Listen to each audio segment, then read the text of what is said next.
అమెరికాలో ట్రంప్ అధికారంలోకి వచ్చినప్పటి నుంచి భారతదేశంపై పెద్ద ఎత్తున సుంకాలు విధిస్తామని ప్రకటిస్తున్న నేపథ్యంలో ఇక్కడి ఎగుమతిదారుల ప్రయోజనాలు కాపాడేందుకు యత్నిస్తున్నామని కేంద్ర ఆర్థిక శాఖ మంత్రి నిర్మలా సీతారామన్ అన్నారు.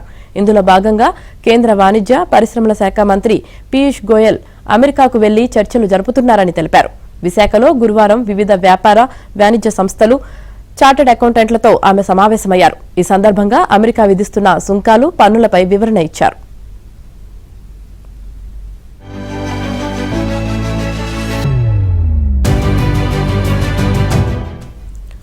ఒక కారును 12 లక్షలు పెట్టి కొంటే GST, road tax, insurance tax ఇలా సుమారు మరో 10 లక్షలు అదనంగా పన్నుల రూపంలో చెల్లించాల్సి వస్తుందని, ఇది న్యాయమా అని ఒకరు ప్రశ్నించగా మంత్రి దానికి సవివరంగా సమాధానమిచ్చారు.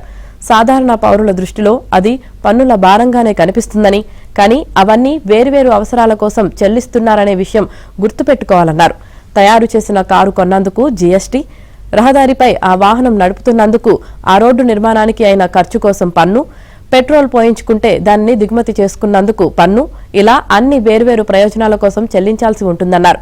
ఇవన్నీ కారు కొన్నవారు, రోడ్డును ఉపయోగించుకున్నవారే, పెట్రోల్ కొనేవారు మాత్రమే చెల్లించాల్సి ఉంటుందని చెప్పారు.